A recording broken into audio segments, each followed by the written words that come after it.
આ કોઈ કેવલ સ્ત્રી પુરુષના લગ્નની કથા નથી. આ જીવાત્માના નવધા ભક્તિ દ્વારા ભગવાનના વર્ણનની કથા છે કે નવધા ભક્તિ થકી આ જીવાત્મા પ્રભુને વરે. જે રૂક્ષ્મણીજીનું હરણ કર્યું ને, આપણે પણ ઠાકોરજીને જ વિનંતી કરી કે પ્રભુ અમને ઉપાડી જાઓ ને તો જ ભેગા આવીએ એમ છે. બાકી આ જીવ એવો સંસારમાં બંધાયેલો છે કે આ બધું છોડીને આપણી જોડે આવે એમ નથી. અમારું એ હરણ કરી જાઓ. તો નવધા ભક્તિ છે જે પ્રહલાદજીએ બતાવી છે. શ્રવણમ કીર્તનમ વિષ્ણોઃ સ્મરણમ પાદ સેવનમ અર્ચનમ વંદનમ દાસ્યમ સખ્યમ આત્મનિવેદનમ. આ નવધા ભક્તિ. તો આ નવધા ભક્તિ દ્વારા ભગવાનને પોતાના સર્વસ્વ રૂપે સ્વીકારવા એ જ પ્રભુના વિવાહની કથા છે. એટલે જ પહેલી શ્રવણમ. તો રૂક્ષ્મણીજી પત્ર લખતા શું લખે છે? શ્રુત્વા ગુણાન ભુવન સુંદર શૃણવતામ તે. અમે આપના ગુણોને સાંભળ્યા છે. શ્રવણ ભક્તિથી શરૂઆત થઈ અને એમ એક એક એક એક ભક્તિ એ એક એક પ્રકારના વિવાહ અને છેલ્લે 16,000 કન્યાઓ પ્રભુના શરણે આવી કે પ્રભુ આ સંસાર અમને જીવવા નહીં દે. આપ અમને ઘરે મોકલશો તો ઘરના સ્વીકાર નહીં કરે. અમે આપના શરણમાં છીએ. હવે તો આપ જ અમારો સ્વીકાર કરો. અને એમણે આત્મનિવેદન કર્યું અને પ્રભુએ એક જ મુહૂર્તમાં મનની 16,000 વૃત્તિઓ સાથે પ્રભુનું વર્ણન કર્યું છે. એટલે એ આત્મનિવેદન ભક્તિ છે. તો આમ નવધા ભક્તિ છે આ નવ વિવાહો. એટલે જ આપણે ત્યાં દરેક કથાને પ્રસંગને કોઈના થકી એના અર્થઘટનો સમજવા પડે, ત્યારે એનો મૂળ અર્થ સમજમાં આવે. પ્રદ્યુમ્નજીના પ્રાગટ્યની કથા આવી. જો એમ પ્રભુના વિવાહનું તમે પ્રસંગો જુઓ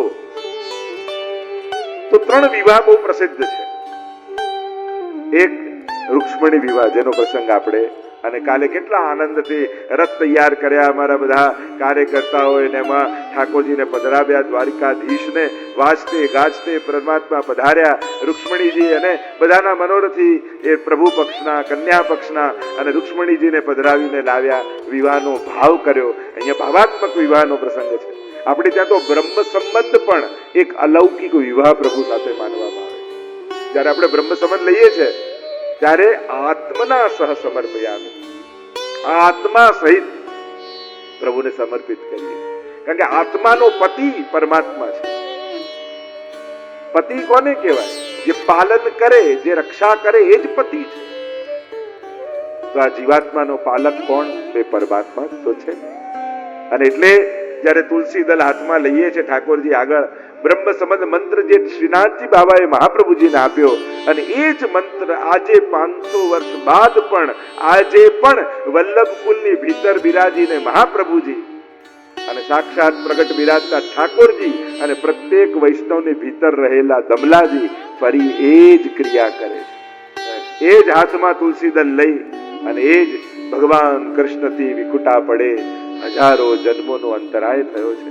એ જ ભાવ આપણે ત્યાં રાખવામાં આવે છે. અને કેટલો અલૌકિક ભાવ કે આ જે કંઈ પણ મેં મારું માન્યું છે એ હું અને મારું આજથી થયું તારું. હે કૃષ્ણ, હું તારો છું. એમ પંચાક્ષર મંત્ર બોલીએ. રોજ દરેક વૈષ્ણવોએ આ બ્રહ્મ સંબંધ મંત્ર ઠાકોરજી આગળ બોલવું. તુલસીદળ હાથમાં લઈ બધા એક નિયમ બનાવો કે રોજ પ્રભુ આગળ જેના ઘરે સેવા બિરાજે છે, પ્રભુ બિરાજે છે, અને રોજ નહીં તો શનિ રવિ, નહીં તો એકાદશી, તમે કોઈ પ્રમાણે છૂટ આપતો જવું, પણ કરવું ખરા. કરશો ને? હું તો ઘણી વાર વૈષ્ણવ અમને આવું પૂછતાઈને નહીં ફાવે, હું એમને પધરાવો ઠાકોર, કઈ ભોગ ધરવા નહીં ફાવે, વાંધો નહીં, તું જોજે ખાલી 10 મિનિટ ઠાકોરજી. અને મહિનો થાય ને એટલે પાછા આવે. ઠાકોરજી તો કઈ માંગતા હોય ને એવું લાગે છે. એ માંગે છે વિશ્રીધર, અને ત્યાંથી શરૂ થાય પછી પુષ્ટાવીને સેવા કરતા થઈ જાય. મૂળ વાત છે શરૂઆત કરાવવા. અને એક વસ્તુ યાદ રાખો, પ્રભુ ક્યારે પણ તમારા દોષ જોવા તમારા ઘરે નથી આવતા. પ્રભુ આપણો ભય નથી, આપણા જીવનનો સર્વોપરી આનંદ છે. એટલે ઠાકોરજી પધરાવો તો ડરો નહીં. ઘણા કે પછી તો અમને ડર લાગે, બધું લોટરી લાગે તો બીક લાગે કે મજા આવે? અરે આ તો લોટરી લાગી, પ્રભુ પધાર્યા, ઠાકોરજી પધાર્યા. કોઈ આજ સુધી બચાવનારું નહોતું, ત્યાં સુધી ડરવાનું હતું. હવે આપણો આત્માનો પતિ આવી ગયો, હવે તો બચાવનારો ઘરે આવી ગયો, હવે તો નિર્ભય થઈ જવાનું. કારણ કે હવે મારા ઘરે મારો નાથ બિરાજે છે, મારો રક્ષક બિરાજે છે. હંમેશા પ્રભુ માટે આનંદનો ભાવ રાખો. રક્ષક રૂપે જુઓ, એ દોષ જોવા નથી આવતો. આ દોષ દોષ દોષ કરીને આપણને ઠાકોરજીથી એટલા ડરાવી દીધા છે લોકોએ. અને વિશેષ રૂપે પુષ્ટિ માર્ગમાં અપરાધ થશે, દોષ થશે, તો ઠાકોરજી ઘરે એટલા માટે આવે, ચલ જો તું હવે એકવાર પણ અપરાધ કર, હું જોઉં છું પછી તને. આમ દોષ જોવા આવે છે.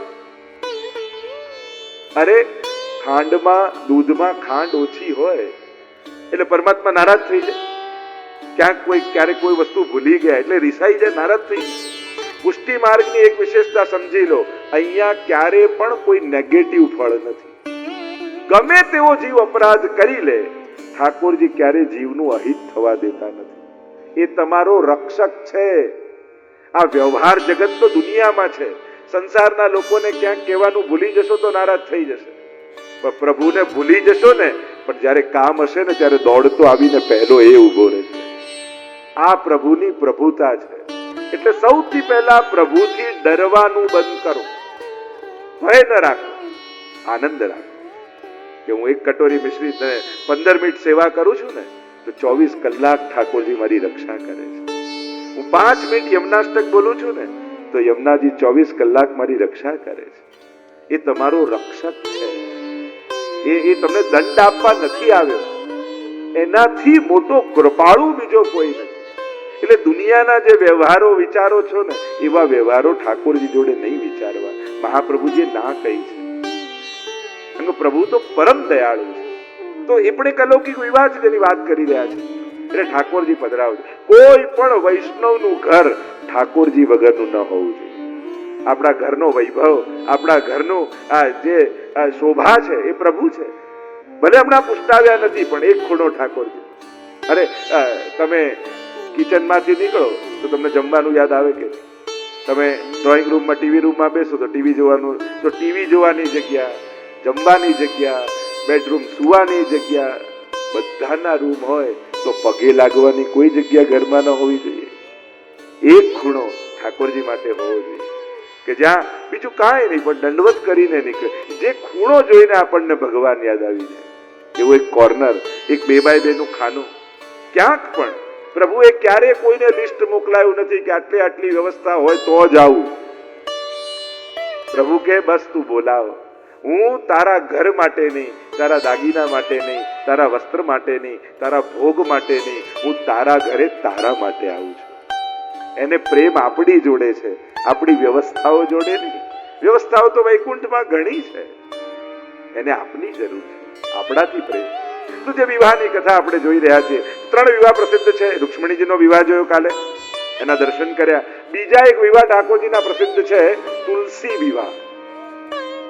જો હમણાં પ્રબોધિની એકાદશી આવશે, અને પ્રબોધિની એકાદશી જે છે પાછા દેવતાઓ જાગે, દેવ ઉઠી એકાદશી જેને કહીએ, કે દિવસે દેવતાઓ જાગે અને શુભ કાર્યોની શરૂઆત થાય. તો તુલસીજી સાથેના વિવાહ કથા પ્રસિદ્ધ છે. અને ત્રીજા વિવાહ ઠાકોરજીના પ્રસિદ્ધ છે, રાધાજી સાથેના વિવાહ.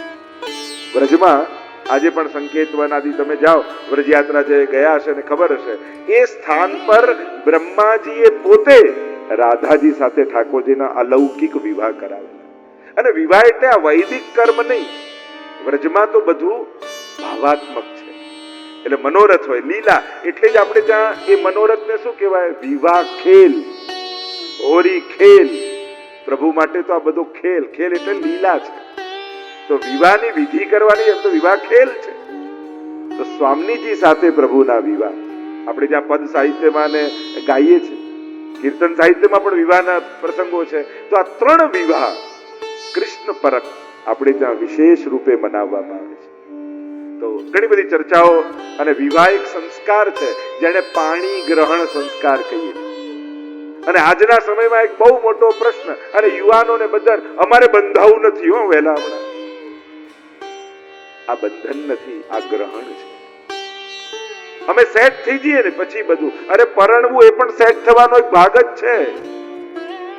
ખાલી બેંકના એકાઉન્ટમાં જોઈને સેટ થવું માનવું નહીં. આપણે સેટ થયા કે નહીં એનામાં ક્યાં જોઈએ? તો બેંક એકાઉન્ટની પાસબુકમાં. હા, આર્થિક રૂપે સેટ થવું એક ભાગ હશે, પણ ઇમોશનલ રૂપે, પારિવારિક રૂપે, સામાજિક રૂપે આ બધાનું સેટ થવાનું શું?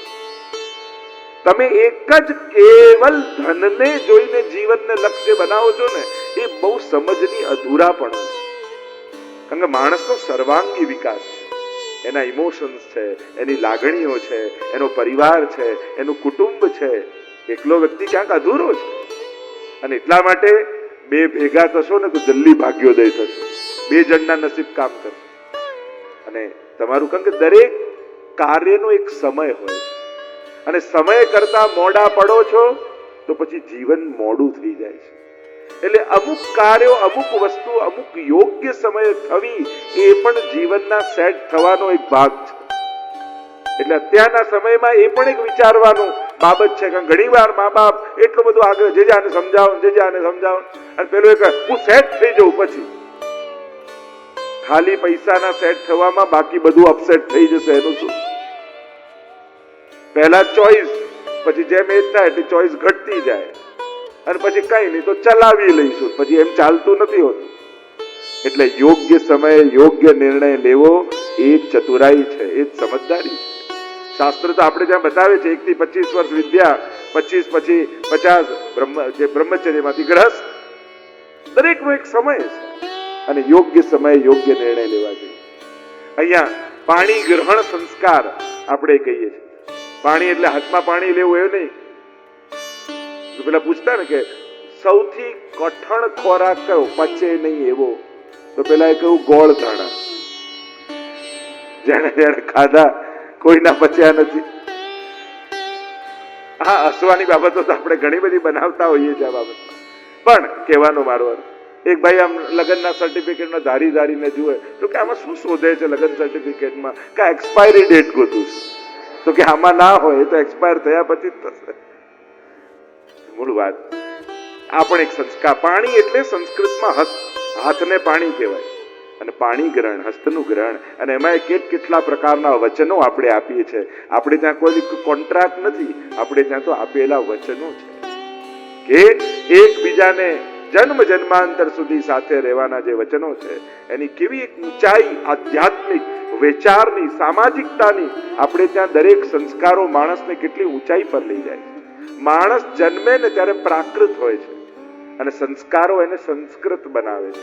જેમ કાચું લાકડું, ઝાડ એ પ્રાકૃત કહેવાય, પણ એનું તમે કુર્સી બનાવો તો એને સંસ્કાર કર્યા કહેવાય. એટલે કે એની ઉપયોગિતા સિદ્ધ કરી.